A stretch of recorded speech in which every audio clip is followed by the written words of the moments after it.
सोलापूर जिल्ह्यातील मोहोळ तालुक्यातील अनगर गावची नगरपंचायत निवडणूक यावर्षी मोठ्या चर्चेचा विषय ठरते आहे।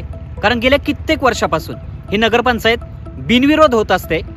कारण गेल्या कित्येक वर्षापासून राजन पाटील आणि त्यांच्या कुटुंबियांची या ठिकाणी एक हाती सत्ता आहे।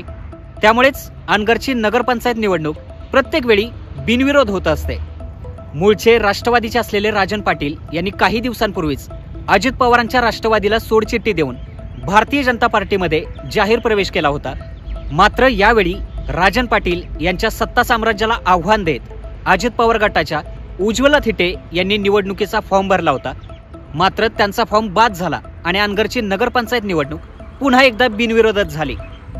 या निवडणुकीमध्ये राजन पाटील यांच्या सुनबाई असलेल्या प्राजक्ता पाटील यांच्यासह 17 उमेदवार हे बिनविरोध निवडून आले।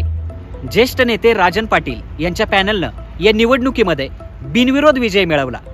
ही निवडणूक बिनविरोध झाल्यानंतर राजन पाटील आणि त्यांच्या समर्थकांकडून मोठ्या प्रमाणात जल्लोष करण्यात आला, गुलाल उधळण्यात आला आणि एक मिरवणूक काढण्यात आली।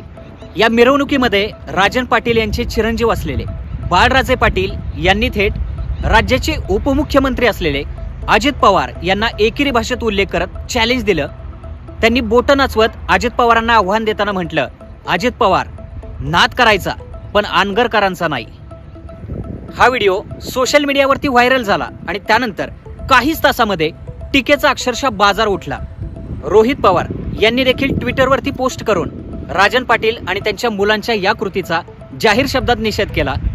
या व्हिडिओमुळे प्रकरण आपल्या हाताबाहेर जातंय हे लक्षात आल्यानंतर राजन पाटील यांनी माध्यमांसमोर येऊन जाहीरपणे अजित पवार आणि पवार कुटुंबीय या सगळ्यांची माफी मागितली।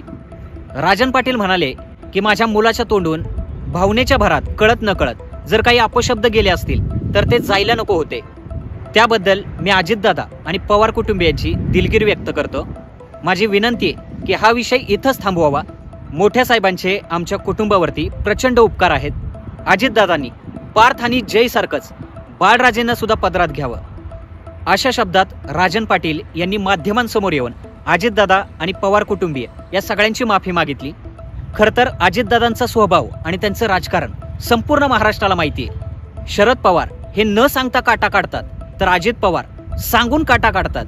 ही पवारांची राजकीय प्रतिमा सगळ्या महाराष्ट्राला माहीत आहे आणि त्यामुळेच राजन पाटील आणि त्यांचा मुलगा बाळराजे यांनी दिलगिरी व्यक्त करत अजित पवारांची माध्यमांसमोर जाहीरपणे माफी मागितली। अर्थात पक्ष सोडून गेल्यामुळे अजितदादांशी थेट पंगा घेणं पाटलांना चांगलंच महागात पडू शकतं हे मात्र नक्की आहे।